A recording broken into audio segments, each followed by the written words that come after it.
दिल्ली का वो शहर जो दिन रात भागता रहता है, जहां एक तरफ ऊंची ऊंची इमारतें हैं, चमचमाती गाड़ियां हैं, बड़े बड़े मॉल और ऑफिस हैं। वहीं दूसरी तरफ संकरी गलियों में बसी बस्तियां हैं, जहां गरीब मजदूर, रिक्शा चालक, ठेला लगाने वाले और दिहाड़ी पर काम करने वाले लोग रहते हैं। इन बस्तियों में लोग कमाते भी हैं और यहीं जीते मरते भी हैं। लेकिन इस वक्त दिल्ली में एक नाम सबसे ज्यादा चर्चा में है, रेखा गुप्ता, एक महिला नेता, जिन पर आरोप है कि उन्होंने गरीबों के साथ ऐसा सलूक किया कि लोग रोने पर मजबूर हो गए। कोई कह रहा है कि उन्होंने गरीबों के घर तोड़े, किसी की रोजी रोटी छीन ली, तो कोई कह रहा है कि वो तो बस अपना काम कर रही हैं और कानून का पालन कर रही हैं। सवाल यह है कि सच्चाई क्या है? क्या रेखा गुप्ता सच में गरीबों पर जुल्म कर रही हैं, या फिर ये पूरा मामला सिर्फ राजनीति का हिस्सा है? कहानी शुरू होती है दिल्ली के उत्तरी इलाके की एक झोपड़पट्टी से।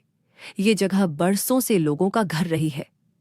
यहाँ के लोग सुबह जल्दी उठते हैं, कोई रिक्शा लेकर निकल जाता है, कोई मेट्रो स्टेशन पर चाय बेचने जाता है, तो कोई पास की बिल्डिंग में सिक्योरिटी गार्ड का काम करता है। दिन भर की थकान के बाद शाम को यही बस्ती उनका सहारा होती है। लेकिन एक दिन सुबह सुबह यहां हलचल मच गई। बड़ी बड़ी मशीनें, ट्रक, पुलिस और नगर पालिका के कर्मचारी आ पहुंचे और देखते ही देखते तोड़ फोड़ शुरू हो गई। लोगों ने समझा कि शायद कोई छोटा मोटा काम है, लेकिन जल्द ही उन्हें एहसास हुआ कि उनके घरों को तोड़ा जा रहा है। बच्चों के हाथ में स्कूल बैग की जगह टूटी ईंटें आ गईं।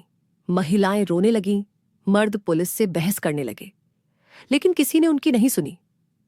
इसी दौरान सोशल मीडिया पर एक वीडियो वायरल हुआ, जिसमें एक बुजुर्ग महिला बैठी रो रही है और कह रही है, बेटा, ये घर हमने अपनी पूरी जिंदगी की कमाई से बनाया था, अब हम कहाँ जाएं?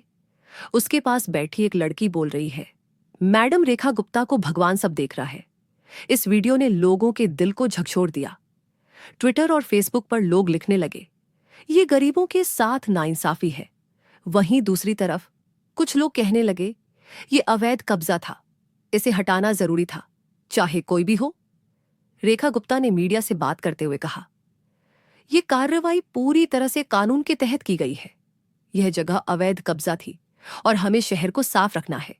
लेकिन विरोधियों का कहना है कि अगर कानून सबके लिए है, तो अमीरों के अवैध महल और बंगलों को क्यों नहीं तोड़ा जाता?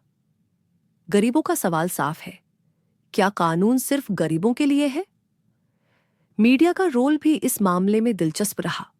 कुछ बड़े चैनलों ने इसे दिल्ली का सबसे बड़ा अतिक्रमण हटाओ अभियान कहकर दिखाया और बताया कि ये कदम शहर को सुंदर बनाने के लिए उठाया गया है। वहीं कुछ चैनलों ने इसे गरीबों के साथ जुल्म बताकर प्राइम टाइम में बहस कराई। टीवी स्क्रीन पर एक तरफ रेखा गुप्ता थीं, जो कानून की बात कर रही थी, और दूसरी तरफ गरीब लोग थे, जो अपने टूटे घर दिखा रहे थे। सोशल मीडिया पर रेखा गुप्ता ट्रेंड करने लगा। कुछ लोग उनके समर्थन में लिख रहे थे, शाबाश, आपने शहर को साफ किया। जबकि विरोधियों ने लिखा, गरीबों के घर तोड़कर कोई नेता महान नहीं बनता। एक वायरल वीडियो में एक छोटी बच्ची कैमरे के सामने रोते हुए कहती है, मैडम, मेरे पापा रिक्शा चलाते हैं, उन्होंने ये घर बनाने में 10 साल लगाए और आपने 10 मिनट में तोड़ दिया। इस मासूम की आवाज ने लाखों लोगों के दिल पिघला दिए। रेखा गुप्ता का कहना है कि ये सब पॉलिटिकल ड्रामा है। उनका कहना है कि वो सिर्फ अपना काम कर रही हैं और ये सब पहले से तय प्लान के तहत हो रहा था। लेकिन गरीबों का कहना है कि अगर ये जगह अवैध थी, तो उन्हें रहने के लिए दूसरी जगह देनी चाहिए थी। दिल्ली में पहले भी कई बार ऐसे ऑपरेशन हुए हैं, लेकिन हमेशा गरीब ही सबसे ज्यादा प्रभावित हुए हैं।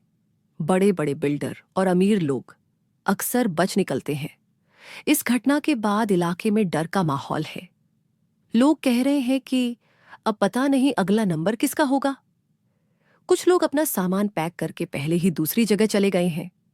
वहीं कुछ लोग कोर्ट जाने की तैयारी कर रहे हैं ताकि अपने हक के लिए लड़ सकें। लेकिन सच ये है कि अदालत में सालों तक केस चलते हैं और इस दौरान